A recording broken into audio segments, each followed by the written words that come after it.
வணக்கம். இன்றைக்கி அம்மா டேபிள் ஃபேனை பற்றி பார்க்க போகிறோம். சுவிட்சை போட்டாச்சு, ஃபேன் சுவிட்சை போட்டாச்சு. ஆனால் ரொட்டேட் ஆகலை. ரொட்டேட் ஆக ட்ரை பண்ணுது, ரொட்டேட் ஆகலை.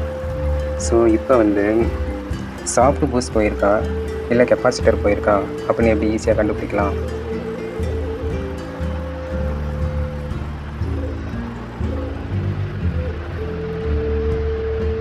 ஓகே, நம்ம இப்போ மூடியை கழட்டிட்டு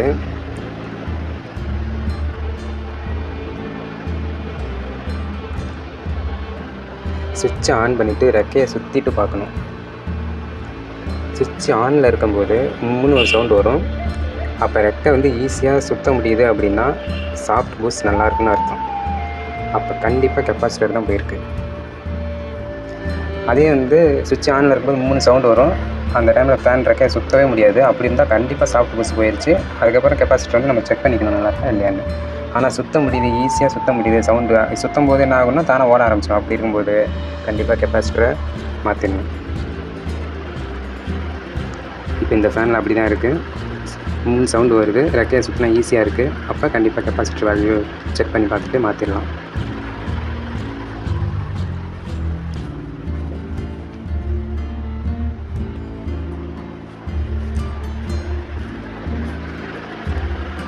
ஃபேனை கழட்டும் போது சுவிட்சை நிறுத்திக்கணும். நம்ம மறந்துடுவோம் எப்போவுமே. மறந்துட்டு திடீர்னு போய் நம்ம கெப்பாசிட்டரில் கையை வச்சுருவோம். அதனால் சுவிட்சை நிறுத்திருக்கான்னு ஒரு டைம் பார்த்துக்கணும்.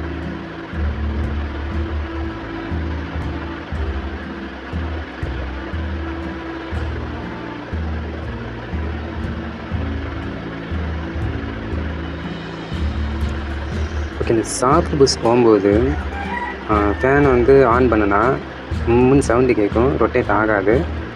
உடனே ரெக்கையை சுற்றி பார்த்தா சுற்றவே முடியாது. அது ஏன் அப்படின்னா உள்ளே இருக்கிற ஸ்டேட்டர் வந்து ரோட்டரை இழுத்து பிடிச்சிக்கும். உள்ளே மேக்னெட் ப்ரொடியூஸ் ஆகலை. அது என்ன ஆகும்னா ரோட்டரை இழுத்து பிடிச்சிக்கும். அதே சாஃப்ட் பூஸ்ட் நல்லா இருந்ததுன்னா இழுத்து பிடிக்க முடியாது, அதனால் ரொட்டேட் ஆகும்.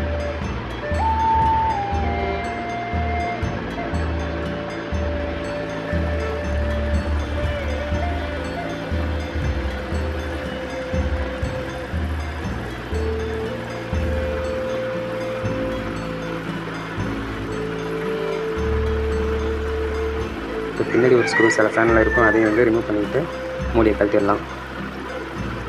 இப்போ இந்த கெப்பாசிட்டருடைய வேல்யூவை மெஷர் பண்ணுறோம்.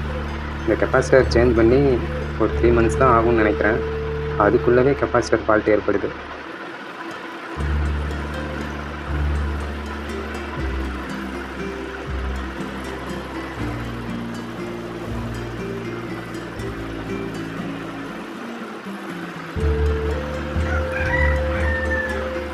ஓகே, மல்டிமீட்டர் வச்சு செக் பண்ணலாம்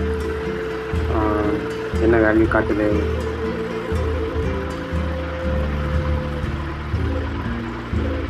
வேல்யூ வந்து ஜூம் பண்ணி பாருங்கள், வெறும் நேனோவில் தான் காட்டுது. அதாவது 385 நேனோ. ஸோ அது மைக்ரோவில் பார்க்கும்போது 0.3 மைக்ரோ ஃபேரட் தான் காட்டுது. ஆனால் இதனுடைய வேல்யூ வந்து 2 மைக்ரோ ஃபேரட். ஸோ இந்த லெவலில் இருக்கும்போது ரெக்கையை நம்ம சுற்றிட்டோம்னா ஓடும். ஆனாலும் ரன்னிங் வந்து ரொம்ப அதிகமாக இருக்காது. அது ரொம்ப நாள் யூஸ் பண்ணிட்டு இருக்கும்போது என்னன்னா காயில் போயிடும்.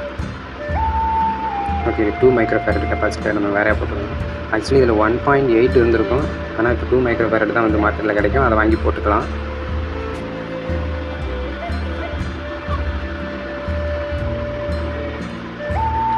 ஓகே, இது வந்து new capacitor 2 micro farad. Measure பண்ணி பார்த்தா எவ்வளோ காட்டுதுன்னா நம்ம 2 பக்கமும் கையை வச்சுட்டு செக் பண்ணால் கொஞ்சம் அதிகமாக காமிக்கும். இப்போ நான் ஒரு சைடு கையை எடுத்துட்டேன். 2.026 மைக்ரோ ஃபேரட். ஓகே, பர்ஃபெக்டாக காட்டுது. இதை நம்ம இப்போ வந்து ஜாயின் பண்ணிவிட்டு போட்டு பார்க்கலாம்.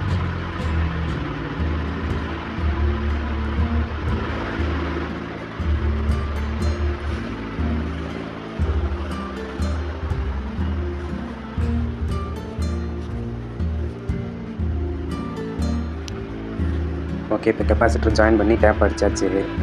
கெப்பாசிட்டர் ஸ்க்ரூ போட்டுட்டு அப்படியே ரெக்கையை மட்டும் மாட்டி ரன் பண்ணி பார்க்கலாம். இப்போ ரன் பண்ணும்போது எப்படி ரொட்டேட் ஆகுதுன்னு பார்த்துடலாம்.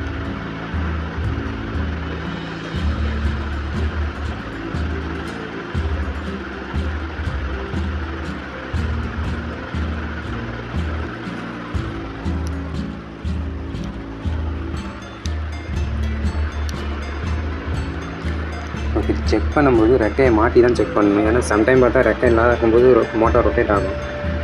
இப்போ சாஃப்ட் பூஸ்ட்லாம் போயிருந்ததுன்னா மோட்டார் ரொட்டேட் ஆகும். எப்போ ரொட்டேட் அதாவது ஃபேன் எல்லாமே ரெக்கை எல்லாமே ரொட்டேட் ஆகும்.